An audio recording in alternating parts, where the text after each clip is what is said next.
Hello, welcome to Real Reds Talk. My name is Sam. I'm joined by people you probably recognise, but we've been away for a while.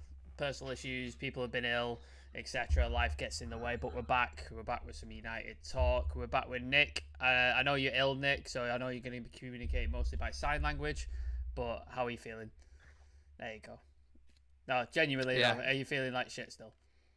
I am. But I was gonna say I've got the World Cup to watch, but we haven't, have No, we? you To be haven't. fair, but next couple of days until Friday, is it the next World Friday. Cup game?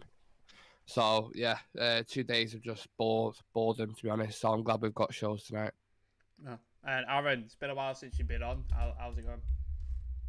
Good man, I'm enjoying stress-free football, man. It's not fucking as stressful as United, is it? No. Yeah, England have been doing all right, so it's not been too bad. No penalty Hmm. shootouts, no sort of drama, so it's been all good. Yeah, we got quite a bit of news to get through today, so excuse me if I seem to be rushing through stuff because there's quite a lot. I want to cover everything, make sure the lads get their opinion on it. Excuse me. Obviously, the World Cup's been going on. We're going to touch on that. United are in a striker hunt with Ronaldo officially now leaving. We'll touch on that as well, and then there's a couple of little news items in the press because obviously United are currently playing a friendly against Cadiz, and Nick, we are 2-0 down. 2-0 down. awesome, So excellent news. yeah. That's exactly what you want to Mhm. hear. I believe it's a second string team. Nick, there's not. Half and half, really. Yeah. We've still got the likes of Garnacho, Marshall, but we've got a lot of youngsters on there as well. Cool. So Yeah, so we're going to touch on that as well because there's a lot of young players are in that team and stuff. So we will touch on that as well. So let's start with a big topic. United are on the hunt for. Let's get rid of that because that's popped up and just completely ruined my notes. God's sake. United are on the hunt for a striker. Cristiano Ronaldo officially left the club. I don't know if it's mutual consent or contract termination. They haven't revealed what it is. They believe he didn't get a payout. He wasn't paid any of the wages that he was owed, which I suppose is good news on the whole. And we've been looking at a few strikers. The big rumour that we've had is Cody Gakpo. I know Nick's a massive fan of. The price seems to be going up every time he plays in the World Cup and every time he scores a goal. So we'll touch on that in a minute. But the first guy I wanted to touch on, because obviously we're speaking about Portugal, was Goncalo Ramos. So before I touch on Goncalo Ramos, Nick, what were your thoughts on Ronaldo and him being benched yesterday and his alleged behaviour afterwards on the game? yeah, at this point it's getting a bit beyond childish, isn't it? I think what we're witnessing here is an athlete who was at the very, very top of his game and got to that point by believing in himself, having this certain arrogance and ego, which all players do at the top. The problem is with that is you get to a certain point where your body just isn't matching your brain whatsoever. And it's like a classic Lamborghini back in the day where, in the 80s, 90s, it was absolutely the best thing ever. Every kid wanted it. It was, top of its peak. And then nowadays you've got your Bugattis, you've got these kind of things where you just can't compete with that anymore. So it doesn't mean he doesn't have value anymore, but it just means he's not competing with the top ones. That's just a simple fact. Like, you look at him in games now, and it's one of them. I'm not sure how this story is going to end, to be honest, because I've just seen it getting more and more polluted, him throwing more and more toys out of his pram and getting worse. And we've seen with Portugal and with Manchester United, both teams are better when he isn't in the squad. So he needs to accept to be a bit part player or go to a lesser club, maybe one in Saudi Arabia, perhaps, who knows. But the question I'll leave you with is, what happened to all these top teams that supposedly wanted him? Well, that was going to be my next point, and I was going to ask Adam. So luckily you touched that. No, it's fine. It's a good segue. Yeah, Aaron, he dropped that bombshell interview with the slappy faced gammon dickhead Piers Morgan, that we all can't stand. And he was speaking, so a load of clubs came in for him in the summer. And there was loads of offers and stuff like that. And now he's been officially released from his contract, so supposedly it should be easier to sign the guy because you don't have to worry about transfer fees or massive sort of wage structure type thing. And the only rumor that's going around is the Saudi Arabia deal, which is the whole point of him holding out and wanting to leave was to play Champions League football. But if he's believed to have been signing a deal with Saudi Arabia, does that kind of throw everything that he's been saying out the window, and it just proves that he's as deluded as we seem to think he is? I think it does and it doesn't. As you were talking then, I was thinking of it as in the summer, he's coming off the back of scoring, was it 24 goals in all competitions? So his stock was still quite high. We thought, yeah, he'd slowed down, but we didn't see a decline like we have this season. So I wonder if clubs were interested in thinking, oh, well, he'd be a good rotation player, not play every game. And then the way he's reacted to not playing every game this season, has that put clubs off? Like your Bayern Munichs, who were maybe looking for a striker, Chelsea were also interested. So I think he might have done himself more damage than good in the way that he's acted, because he's shown that if he's not centre of attention and if he's not the star man, then he's not going to cooperate with the manager. And I don't think there's many top clubs that are going to be willing to give a nearly 38-year-old high wages and guaranteed starts every week. Yeah.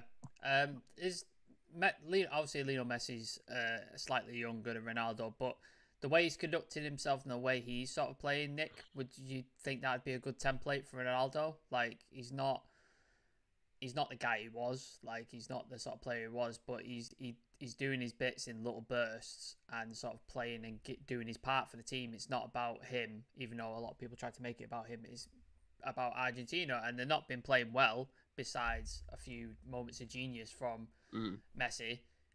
Should have Ronaldo have gone down that path and just sort of stepped back and gone, look, I can't perform at this level. I'm going to make it about the team, about Portugal winning and cementing my legacy, even if I'm not the major star. There's a stark contrast between both of them, isn't there? I think even with playing styles, I think Messi is going to have more longevity in the game because there's certain styles. So Messi can afford to drop deep. He's more of a creative flair type of player. You've seen it with Ryan Giggs when he obviously used to play on the wing. He used to be a super quick player, run at guys, dribble past him, and then he dropped him into midfield and he could still play into his 40s there. The difference is with Ronaldo is he's explosive and he gets in behind and he's always been that poacher. So the difference in style doesn't help for longevity, and his attitude as well. Like, Messi's one of the greatest players ever, and you wouldn't think it in the way he conducts himself, because he's very humble, very quiet, just kind of cracks on with it. And Argentina absolutely adore him for that reason, and his teammates absolutely adore him for that reason, and that helps the team propel forward.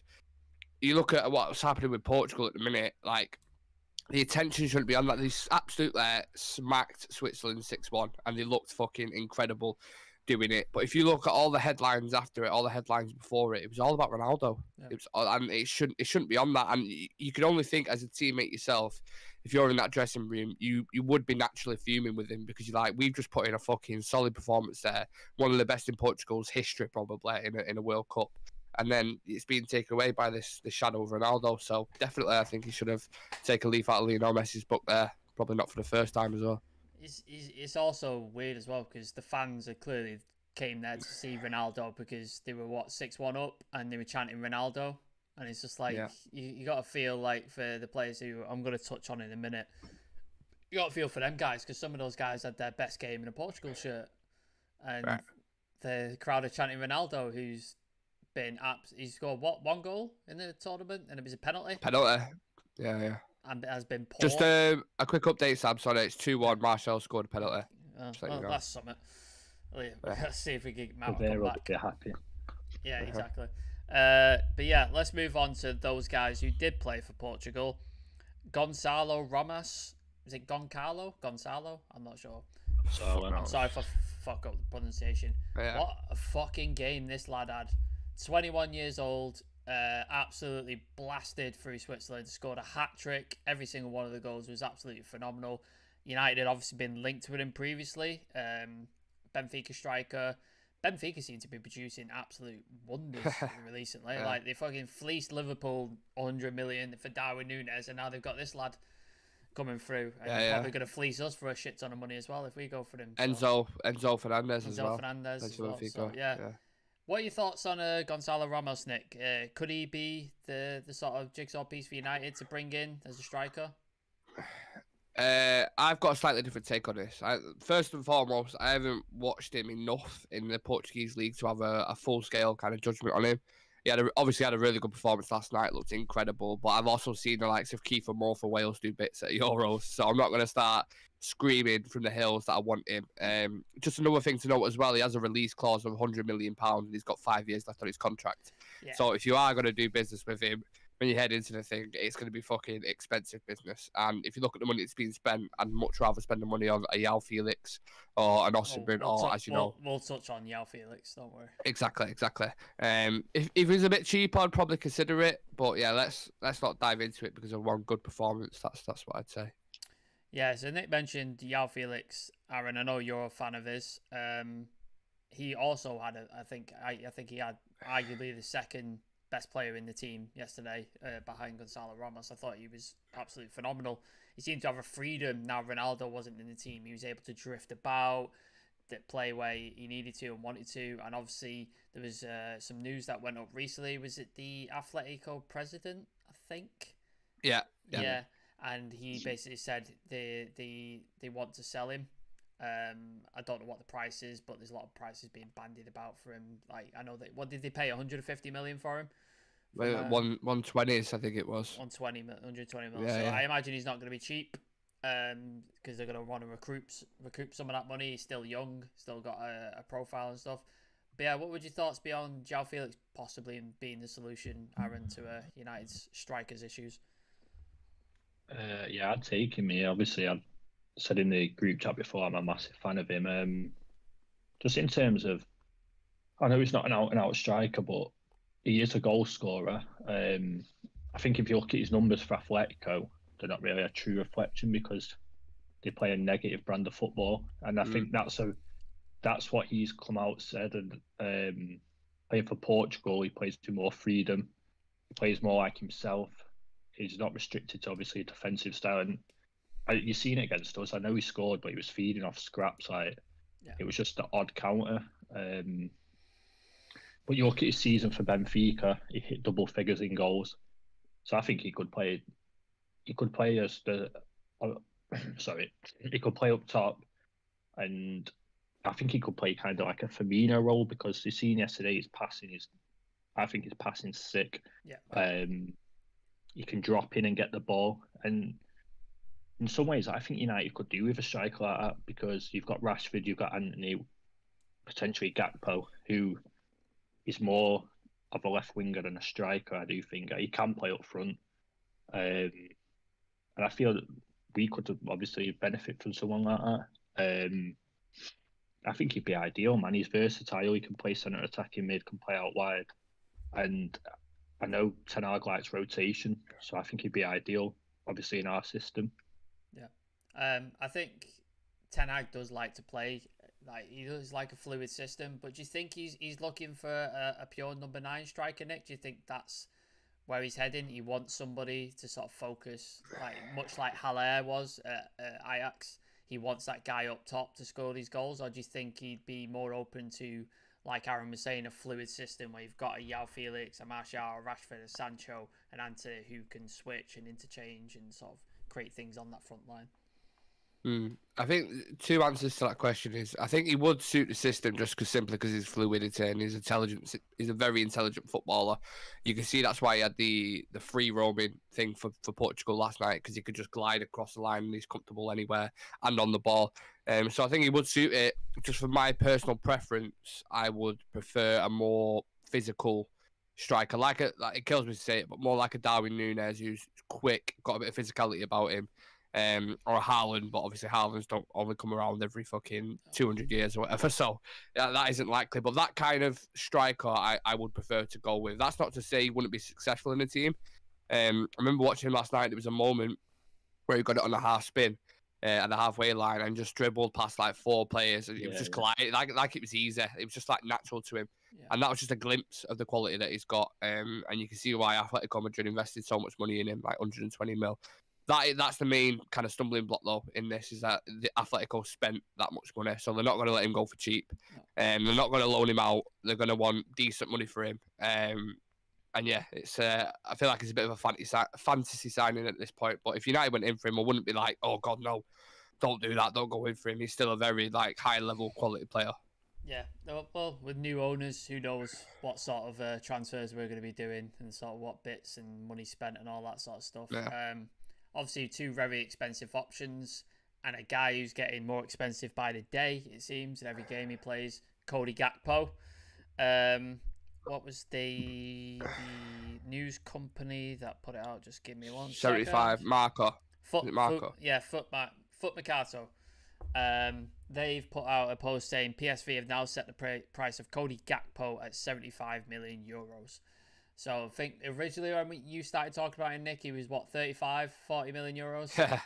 And now he's played, 4 games for Netherlands, scored 3 goals, and he's gone up to 75 million euros. I'll let you take the floor, Nick, because I know you're a big fan of this guy. He's, again, another fluid forward who can play across the line, as Aaron touched on. He can play on the left. He's played in a 10, I think, as well for the Netherlands. He's played in number 9 for PSV. He can play all over the shop. Is he the answer, Nick, with Goncalo Ramos, his 100 million release clause, for 5 years on his contract, and then Joao Felix, Atletico going to want get 100 plus million for him? Is Cody Gakpo the solution then? I think right now, yeah, he's the most realistic one, definitely. I think £50 million a fair price as well for him, considering how he's playing at the minute. I was talking to one of my mates who's near Qatar at the minute, who's I think he's in Dubai, I think, and there's a lot of Dutch fans over there, and he was speaking to these guys, and he was like, "Listen, this Gakpo's the real deal." And he was talking about Memphis when he was first kind of coming through the ranks. He said he's got more of a buzz, more excitement, Don't more get Aaron kind of excited. talent. I know, but like he had more talent at that stage. And this is coming from like Dutch people who watch him week in, week out, which I'd rather kind of take their opinion on him. Like, you can talk about stats all you want, but these are guys who, it's like us. If someone asks us about United players, we can tell them about them in depth. So I usually rate other people's opinions if they're watching him week in, week out. I really rate him. I think he's got everything a modern attacker needs. He can play multiple positions. He can do it on the big stage as well, which we've seen in the World Cup, which shows pressure doesn't affect him at all. I am cautiously optimistic because I've seen talents like this come from, out of Holland or Germany before, and they fizzle out quick. But hopefully this won't happen with him, and I don't think it will, especially if you look at how he's adapting, how intelligent he is. Again, he's another one like Felix. You can just play everywhere. He's got that Dutch intelligence about him, and he's developing physically as well, and very, very quick player. So I think he'd suit the Prem. And for that price, and the main point on this is as well, he's got the same agent as Erik ten Hag. Yeah. So they would have been working on this deal for a long time now. And I think everything you're hearing that's coming out from Fabrizio Romano about Gakpo is true. Like, they're already talking to agents and shit, so I expect it to happen, personally. Yeah, Lewis Jackson in the chat, shout out to Lewis Jackson. He's saying Darwin Núñez is gash though. Benfica got a big W for selling him. There you go. And then 50 million for a winger. I'm all REIT. So Lewis Jackson, not a fan of the wingers. I disagree with the Darwin Núñez comment. Yeah. Lewis has got a history of just hating players for bizarre reasons, like Jadon Sancho and stuff. So, but welcome all opinions on this show. Everybody's got the right to an opinion. So, yeah. On Cody Gakpo, Aaron, he actually himself was quoted saying, "I haven't heard from Man United yet. If they come, I will think about it. In these decisions, I seek God's help. I ask him what I can do best." Obviously, like Nick said, Romano's been tweeting about it. There's been rumours that he's agreeing personal terms currently. Out of the 3 options, in your opinion, he's either A, the most likely option, and B, the sort of better option? Yeah, he's definitely the most likely option. I just feel like, as Nick touched on, it's probably the easiest deal to get done. Fabrizio tweeted today that anything over 50 million they'd likely accept. So I think we just throw him like 55 million. 51 million. I don't think that. Yeah. Let's give him 51. Remember when Arsenal did that? I was just about to say that. Luis Suarez, 80 million. Was it 80 million plus 1? Was that what it was? Yeah, plus a pound or something. Yeah, plus a pound just to trigger that. But no, I think that's the one that has to get done. That statement he's made today that he's dropped United, like, that's like a come and get me, man. Like, if we fumble the ball on this one, he's been doing it for a while. I mean. Like, he's been talking about it. Like, surely we can't fumble this one. Like, in the summer, we've already there's teams now being linked with him. Fabrizio said, "Oh, there's a couple," but we've already done the groundwork. Like, if we lose him to another club now, I don't even know. I'll be speechless because it's like it's there on a plate. We can't mess this deal up now. Yeah. Just pay the money, get him signed, and move on. Like no dragging it out like we did with Bruno, where it was bartering and then it was the next window. I was just about to mention that. I was like, I can't deal with another Bruno saga. Like it's just because if we don't sign Gakpo this window, someone else will snap him up definitely. Yeah. And we need to move now, man, 100%. Did you want to jump in on that, Nick? No, I was going to say myself. It's Gakpo simply just because he's the best value, despite what other fan channel hosts might think. The most versatile, which, you look at the injuries we have in our squad with Martial and people like this, definitely could use him in all positions. Ten Hag knows Dutch football incredibly well and knows talents there incredibly well, so I would trust him on his scouting ability, especially if you look at the window we've just had. The guy's got 20 goals and 15 assists for club and country. And not only just that, he's a great passer of the ball. He's got football intelligence, knows when to drop, knows when to go in behind, creative with it as well, and it's easy to do. So go. Yeah. And he wants to come. Like, you know what I mean?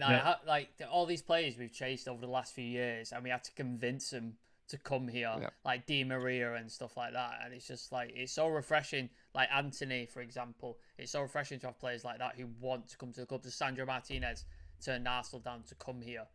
Like, it's so refreshing to have players who want to play for the club and want to be here. And if Gakpo's in that same vein, get him on, sign him. But if you look at elements in what you want from a transfer, right? You want the manager to have him, the fans to be super buzzed and excited about him, a decent price, and the player wants to come. It's very rare when you get all them four locked in one chamber. Yeah. So it's the deal. If they don't go do that in fucking January, I think it'd be embarrassing, to be honest.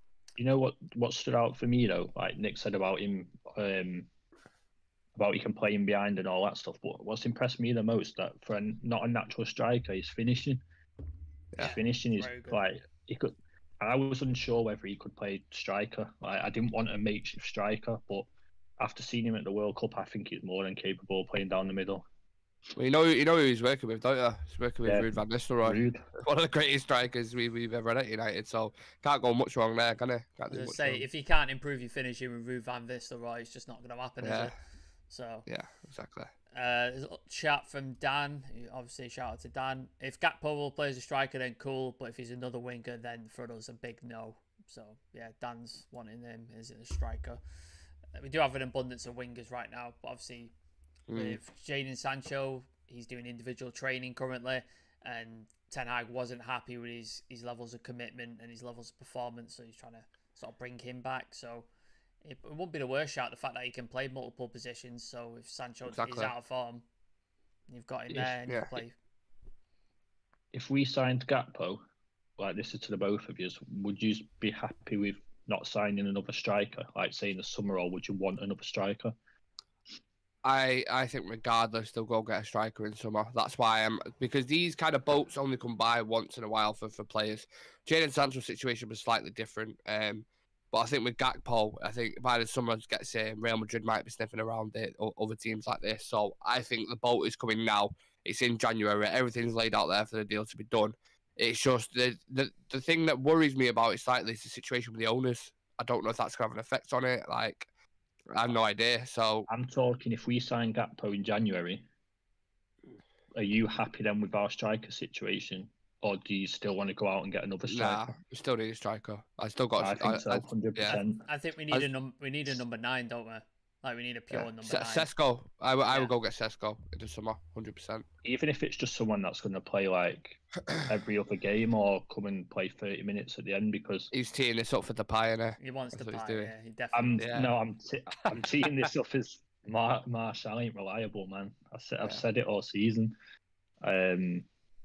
I still don't trust him, even to play as a bit part player. But now I think we get Gakpo done, and then even if we bring someone that's happy not to be starting every game, because we don't want to go sign Gakpo and then sign a massive striker in the summer, because we're just going to end up in not a Ronaldo situation, but we're going to end up in a situation where the two of them aren't going to coexist in the team. I think he's going to have to use one of them as a 9, Rashford or Gakpo. Like, he's got to rotate there, because if you look at the wingers that you then got, Garnacho, Gakpo, Rashford, Anthony, Sancho, Elanga, like it's a lot of depth in a wing position. Do you think someone like Elanga goes out on loan if Gakpo comes in? Yeah. 100%. It'd have to. It would have to make way for that, because be if I was surprised if Elanga he's and I sold. saw that transfer coming in January, I'd be like, yeah, I'm gone, mate. That's last week out the door, because Gakpo has to start. If you sign someone for that, 50 million or whatever, and he's been performing the way he is, then it even comes into a question. You could argue, well, who starts in the team? You're going to start Gakpo, Martial, Rashford, or like? That's a good problem to have, though, isn't it? Like, it's a good. Oh, of problem course, to have yeah, that. That's the selection headaches you want, rather than at the minute. We're just begging for Martial to be fit so we have a fit striker, because we haven't got anybody else. But yeah, that is a good discussion, that, lads. Let's move on. I just want to touch on the Portuguese players, because obviously the Portuguese United players, because obviously they had a phenomenal performance against Switzerland, and Diego Dallo was one of their best players, I think, back beyond obviously Goncalo and Joao Felix. There's a couple of stats here. 100% of his duels won, 89% pass accuracy, 50 touches, 4 out of 4 tackles won, 2 out of 2 long balls completed, 2 blocks and an interception and an assist in that game. Nick, is Diego Dallo's renaissance all down to Ten Hag, or do you think this player's always been here and it's just been waiting to sort of been unleashed, as it were? Do you know what? I'm not even just saying this, right? I remember when he could not get a game under Ole Gunnar Solskjaer, and this happened a lot with a lot of the players that were in the squad. Harry Maguire would consistently play, Luke Shaw would consistently play, Fred, McTominay, he had his favourites. Wan-Bissaka, they would always play, and he would never change it up, and it frustrated the life out of me.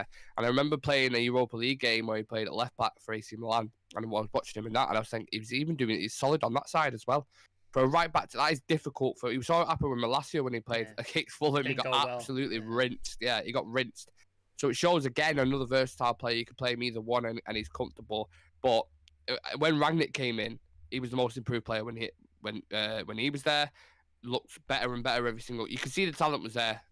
Jose Mourinho bought him, and if you go back to what he said in the thing at the time, he's like, this could be United's right back for the next 10, 15 years. That's how much faith he had in his quality. So Diego Dallo has been fucking super impressive, and I don't know if we're going to get onto Bruno Fernandes, but we'll talk about Bruno as well, because he's been fucking insane. With Dallo, when I knew that he was actually could be a United player, do you remember when we played PSG? And I can't remember if it was the first or the second leg, and I can't remember if he started, and I can't remember if he came off the bench. Well, the handball was from Dallo. He won the penalty, didn't he?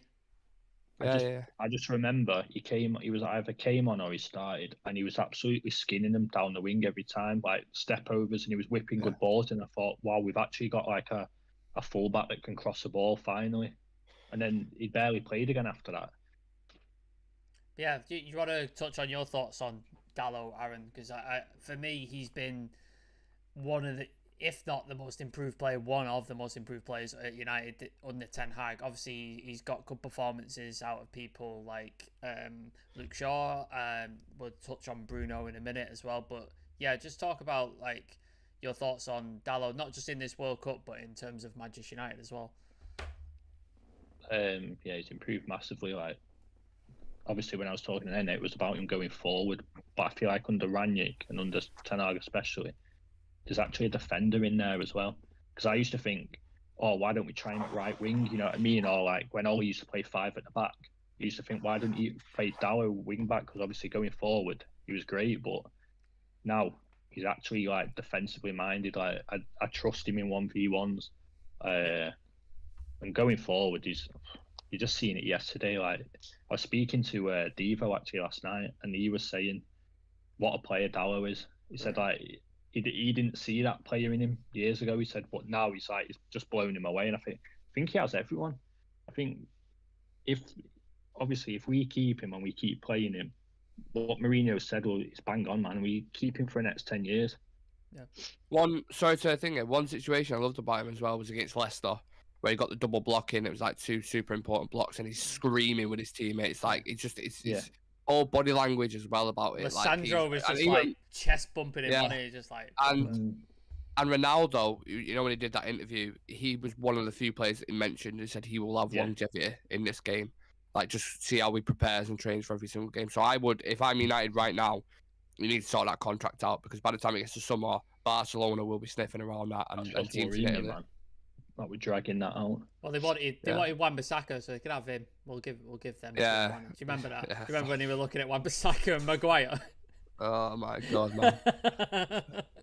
They could have him. At Barcelona of all places, come on. Mental. Aryan Bawa. I'm sorry, I'm gonna butcher your name here. Bawaya. Sorry, mate. Our Wan-Bissaka, Brandon Williams might be the worst full-back pairing in history of United playing. It's pre-season, but they are bad. Are they doing shit, Nick? I'm seeing clips and bits of it. Yeah, they're not been amazing, but they have been out in the cold for a long time. I know Williams has been on loan at Norwich, but Wan-Bissaka hasn't played in how long? Like entire season. So. I had hopes for Brandon Williams as well. Me when he first came in. I think a lot of people did. To be fair, He got the right attitude. He had the attitude. That's it. Yeah. He had that fire in his belly, man, and he used to fight for everything. But I suppose that can only get you so far. Yeah, sad, but yeah, we move. Nick, your floor's yours. Talk about Bruno Fernandes. I'll let you. Happily. He is absolutely lit up this tournament, and he's been incredible, man. Yeah, and you can definitely put him in the same category as, not talent-wise, but in terms of how they performed in the tournament, he's in the same category as the likes of Mbappe, Messi, Gakpo, all these, because he will be in team in the tournament for me. He's got 2 goals, 2 assists so far. He's been Portugal's best player. I mean, you consider the talents. We've discussed a couple of them already in Portugal's team. Joao Felix, Bernardo Silva, Rafael Leao. And Bruno has looked the best, and he's been the catalyst for them. So that's shown how good he's been, and I'm absolutely buzzing for him. And he's always, another thing as well, he's always kind of been in Ronaldo's shadow. And that game last night, was it last night? I'm losing fucking track. Yeah, last night. It was last night, wasn't it? Yeah, and that game yesterday, it was like the shackles were off, when you was watching him. It just seemed like he had that freedom, and he was the captain. He was kind of, I don't know if he was captain or not, but it was like a captain's performance. He was leading, he was being vocal, which we've seen many of times for Manchester United. So, yeah, long may it continue. As long as you don't do it against England, and I'm happy for it to continue, because he's been fucking in phenomenal form, man, honestly. Ariane's back in the chat. Unpopular opinion, Dallo still requires much more in his decision making. So much talent, but kind of more in negative terms in his final ball. I think his final ball is pretty good. I think he's got a good cross on him. I thought his passing's really good. I don't agree with that, but everybody's entitled to their opinion. Did you want to mention anything on Bruno, Aaron, or? Yeah, man. I've said it in the comments the other day, and I think it was was on the show, man. Disrespect that Bruno gets, it does my head in. I know. Proper does my head in. Even when he's not playing well. You know what, yeah, when United are having a bad game or whatever, he's the one player I keep on the pitch, because he might be dropping a fucking 2 out of 10 all game, and he'll produce a goal or a pass. He never stops trying. And I don't know, just look at his numbers. Look at his numbers since he came for a midfield player. They're like up there with De Bruyne and that, but he whenever they do a comparison, it's like, he's nowhere. Bruno's not on his level. Yeah. You put Bruno in that City team doing that role, and he'd produce the same. He outdid De Bruyne in one season, didn't he? Like his stats. Yeah, in his first season. 18 goals, 12 assists. Yeah. He got. So, you can't argue with that. Dan Raj, Portugal are going to win the World Cup until Ronaldo doesn't start. So, Dan's giving his thoughts on Ronaldo and Portugal there. He loves Portugal and Ronaldo. He absolutely loves it. Yeah. Ronaldo's sister. I'm pretty sure he hasn't watched. Well, I don't see him saying that he's watching this game. Whenever Portugal are playing, they're on, he's like fixated on that game. Like he will always watch that game. He's like running commentary in the group. Yeah, he loves it. He loves Portugal, man. Big up, Dan. Well, he's Brazilian. He's not Portuguese, so I don't know what he's doing. Casemiro. Not... Well, speaks Portuguese, isn't it? Yeah, they both speak Portuguese, so it's the same thing, I suppose. Close enough. Last thing I wanted to speak on was obviously currently the friendlies going on as we speak. Are we still 2-1 down, Nick? I think so. It's just gone off now, and I didn't want the sound to come through, so I've not got it on. But there's a couple of quotes on Ten Hag, because he spoke to the press ahead of the friendly, which is currently going on. On Ronaldo, he said he's gone. It's the past. We're looking forward, and we're looking to the future. Obviously, we've touched on Ronaldo, so we won't sort of go over all ground there. He also touched on the Liverpool victory and if that was integral to the season going forward, because obviously we had those 2 terrible games against Brentford and Brighton, so we've sort of moved on for this point. And he said, yeah, I think so, definitely, especially in the mentality, the belief that we can compete with big opponents, that we can beat them. Liverpool is a really good team, a world-class team, so when you beat them, you can take that belief into other games. And then there was one more quote. Where is it? There we go. That the win against Liverpool gives a certain belief in the group and that we can compete with certain opponents. It doesn't matter which it is. Yeah, what are your thoughts on those quotes, Nick? Like, just Ten Hag state that he sees the Liverpool victory as like almost like a turning point in the season for Man United. Yeah, I remember. Well, obviously, I remember watching it and feeling like that was a big weight off our shoulders as soon as that game finished. As soon as he blew the final whistle, I was like, "Oh, thank God for that," because we fucking needed that. And I remember I keep watching it on repeat now with Peter Jory's commentary, and it's just like magic. Like the way he's describing it, you're just like, "Oh my God." But yeah, it obviously a massive, massive moment. We've lost our first 2 games, didn't we, to Brentford and Brighton, so there was a lot of pressure on Ten Hag coming into this. I think a lot of the predictions, I think Aaron was the only one who was confident. It was either Aaron or Severe. A lot of us were saying 3-1 to Liverpool, 4-1, 5-0, because obviously last season it was like a 9-0 aggregate or something, wasn't it? We got absolutely dicked by him. So yeah, every week though. Yeah, I just remember a lot of negativity going into that game, and to come out the other side and perform the way we did, it kind of just reconfirmed like what kind of manager we've got at the helm. Minute in Eric Ten Hag, because the guy is just phenomenal. He adapts, he changes. He's not too stubborn with his principles. He knows what he's doing. So yeah, I was buzzing with it. Absolutely buzzing. Sorry, we had a little technical hitch then, but we're all right. I think I got like what you were saying. Yeah, I think we're all good. Can you hear me, Nick? Yeah. Okay, cool. Just a couple more quotes from Ten Hag. I'll get Aaron's thoughts on it. So on standards, he said that's what we're working for, but if you're still in the 5th position in the league, I think we were just in the right position. If we do the right things, we work good. If we have the right plan, then yes, it's hopeful. It gives us a good idea. That is a standard we have to build on. We have to progress. And by far, we are now there where we want to be. But we are far... I don't understand what that quote is. Anyways, if you want to compete for trophies, you have to do much better than a lot of elements in football. That is the only way to get better, get improvement in. As I said, I'm happy with where we're at now. I also see in football a lot of elements for improvement. Do you agree with those statements for the most part, Aaron? Like, we have improved and there is elements there to be proud of, but there's still a lot more to come from this team, and that the fact that Ten Hag's expecting this, that he's expecting way more from this team, is that promising to see rather than just the sort of the usual sort of Solskjaer thing where he's like, oh, the lads are great, they're working really hard, blah, blah, blah, that kind of usual? Yeah, 100%. I agree with him, because no one thought we were winning the league this year. All we wanted to see was a steady improvement and us get on the right track, and we're definitely there. I had a look at the table again yesterday just to refresh my memory, and we're like just behind Tottenham with a game in hand. Yeah. And is it just slightly off Newcastle, who I don't think will sustain being 3rd for the rest of the season? No. So I think we're where we need to be, man. We've got results against basically all the big teams. Like going back to that about Liverpool being a turning point, I think Arsenal was a turning point, because it was like, obviously we'd beat Liverpool, but they weren't in great form anyway. But going up against Arsenal, you were in great form, and that was a tough game, man. Like towards the end, we rode that game out. I felt like that was the one that pushed us on and thought, you know what, we could actually go toe to toe with the big teams. But now, definitely, I'm happy. I'm happy where we're going at. I think we'll get top 4. I think we've got a bit more about us than Chelsea have. Tottenham, I'm waiting for Conte to implode a bit, because it feels like it's going to go that way. Always does, doesn't it? Always does. Yeah, I just feel like it's not going to work at Tottenham. What he needs as a manager, Tottenham won't give him. Sorry.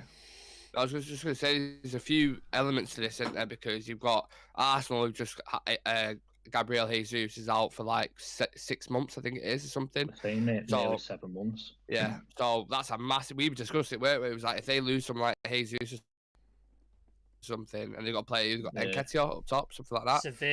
It's going to be difficult for him. So you would think, yeah. So you would think that they're going to go get a striker in January. Who's that going to? Will that be Depay? Will that be Gakpo? Will that be one of these guys? Who knows? You never know. They could go in for someone like that. Then you've got the Tottenham situation, which you guys were discussing. Then that could go wrong. We've seen it happen before with Conte. And then who do we sign? A couple of players in January that'll obviously like the Frimpong and Gakpo. And then what happens with the owners? Do we know the owners by the end of the season? Will something happen? And there's a lot of elements and things, and it's interesting going into the new year now because it's, like I said, a lot of shit to think about. There's a couple more quotes. Both of us, Nick. Oh, sorry, go on, Aaron. Go on, Sam. Sorry. I was saying, like, me and Nick, I remember me and Nick both saying that we still feel like Liverpool will creep up into the top 4. Have you still got that feeling?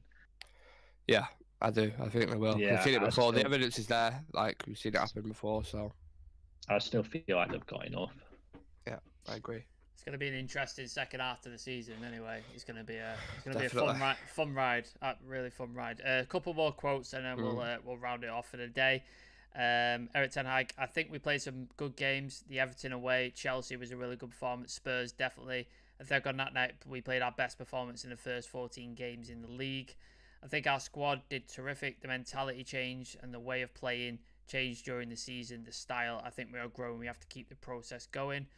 And then on his first few months within United, he said, when you change things in the organisation and change the way of playing, that takes time. In top-level football, you never get time. Opponents, they want to kill you, and that happened. We had to quickly adapt. So anybody who wants to jump in on that, go for it. Yeah, I think just on top 4 again, I think it's achievable. And I think if we continue the way we're playing and adapting just for this season, because I think ultimately he wants his style to be the way we played against Tottenham, when you have that 90 minutes, just dominance, just chance creations. We absolutely, every area of the park, we dominated him. And that is Ten Hag football. That's what he wants. But to keep it in a sustainable fashion, you need certain type of players and quality throughout the full season. No doubt there's going to be a couple of injuries going into the new year. I imagine maybe a couple of players come back from the World Cup, not entirely fit, so you have to adapt with that. But I think the first 3 games we've got, when we come back, I think we play Forest, Wolves and Bournemouth. So they're not bad games to come back to, especially the Forest game, the first game back, which, again, who's going to play in that game? I have no idea. But them 3 games are good, but then we play City and Arsenal, I think, after that. So they're 2 massive games. If we manage to win them or get decent results in them, I'd be a lot more positive heading into it. But the way it's developing, the way the players in particular are developing, you've seen the likes of Garnacho come in, who just lit it up, absolutely lit it up. The players that he signed come in, lit it up. So I have full trust in him at the minute, and we're on the right path, it seems. Yeah, Aaron, like your sort of last thoughts before we wrap up for the day. Yeah, I pretty much echo that. I think we're going in the right direction. Top 4, I think it's achievable, and I think we will get it. But I think it's also dependent on other teams. I don't feel like Chelsea are a Graham Potter squad yet. They will get there. I think given the time, he will get them there. But the players he's got at the minute, I don't think they really fit. Chelsea don't feel like a team to me. They feel like it's just people put together in it. It's like a mismatch. Like Havertz, he was a good player. Get him in. I don't think they really have an identity yet. We touched on the other teams, so I think we're going on a good course, man. But it's the big games again. And like Nick touched on, I don't think we've got the squad to keep up how Ten Hag wants to play all season. So I do think results are going to happen like they did against City. Yeah. And it's part of the teething process, man. It's going to happen. Yeah. But if we perform like we did in big games again, then I think we'll do it, man. I think that's all right. I think we carry on like this, we're going to be there or thereabouts, and that's all we want, really. Yeah. Sam, can I just ask you a quick question? Do you think the ownership will have any effect on this? I know I've mentioned it a couple of times now, but you saw what happened when Todd Bowley came into Chelsea. Tuchel just, boom, gone. And a lot of Chelsea fans, I know they was in a slightly different situation to what United are in right now, but is there any panic on your side at all, do you think, go with that situation? I think with Chelsea, with your Roman Abramovich era, you were so, Chelsea fans were so used to managers just going through that revolving door, weren't they? Every 18 months, it'd be like bang, new manager, bang, new manager. That was the kind of process they had. I think United fans have got so sick of that shit recently with under the Glazers and the way people have been treated under them. I think if the new owners came in and they know what's good for them, it'd be absolute suicide if they decide to let Ten Hag go. There'll be riots. Yeah. Because the one thing that the fans are behind right now is Ten Hag. He's the one thing that are behind. We hate the owners. A few of us are still not sure about some of the players that are playing in the team, aside from like obvious people like Lissandro and Eriksen and stuff. Like there's still players in that team that performed that badly last season and haven't improved and haven't stepped up. So I think the one thing we all have united as United fans is Ten Hag. So I think if they want to start off and get on the fans' good side and ingratiate themselves into Manchester United, they have to back the manager and give him time, because if they don't, you're going to have the same shit over and over again, just turmoil in the club. And what's the point in selling the club and going to new owners if we're just going to continue with turmoil, because that's where we're at now. A lot of investment as well, innit? We need a lot of investment. Yeah. But yeah, that's it. Unless you guys had anything else that you wanted to sort of bring up that I've missed. No, just the fact that I really need to pee. So okay, I'll wrap up quick now. Thank you for everybody for watching. Thank you for the lads for coming on. We are on all our social channels. We're on TikTok, we're on Instagram, we're on Twitter, we're on Facebook. We don't really use it, but we're on there. So if you're on Facebook, go give us a like and a follow. All the handles are in the description and are below Aaron's head, below there. We do normally do content pretty much every day. Obviously the last couple of days have been a bit iffy because people have been ill and life and stuff like that, but we will have an England preview for you. We will have a review the day after, but me and Nick are going out for the England game, so you're probably not going to want to see us after the England game, because it's not going to make much sense. But we will do a review afterwards depending on how bad it is, because obviously we're playing France. And yeah, just keep an eye on all the socials, keep an eye on the channel, subscribe if you haven't already, if you're watching this on the VOD, on the video on demand. Leave a comment, leave it something, leave a like, all that good stuff. I don't think I'm missing anything, Nick. I think we've covered everything. No, yeah, you covered everything. Just a quick one. Yeah. I wanted to ask you this at the start and I forgot about it. What would you rather take? Yeah, United win the Premier League this season or England win the World Cup? United, every day. Yeah, I'm going United. Yeah. I couldn't give a toss. That England in the World Cup. I couldn't give a toss.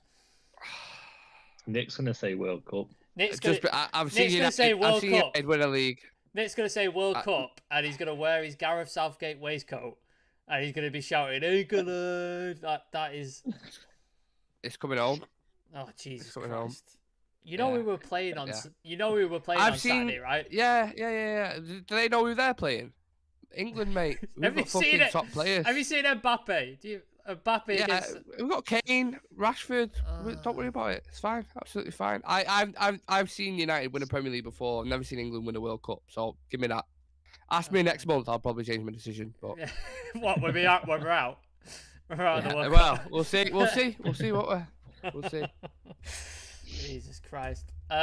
Yeah, I'll wrap up. I'll end it there. Thank you everybody for watching. We'll see you either tomorrow or Friday, depending on when we do the preview. But we'll give you a shout. I'll let you know. Yeah. Cheers, lads. See everybody later.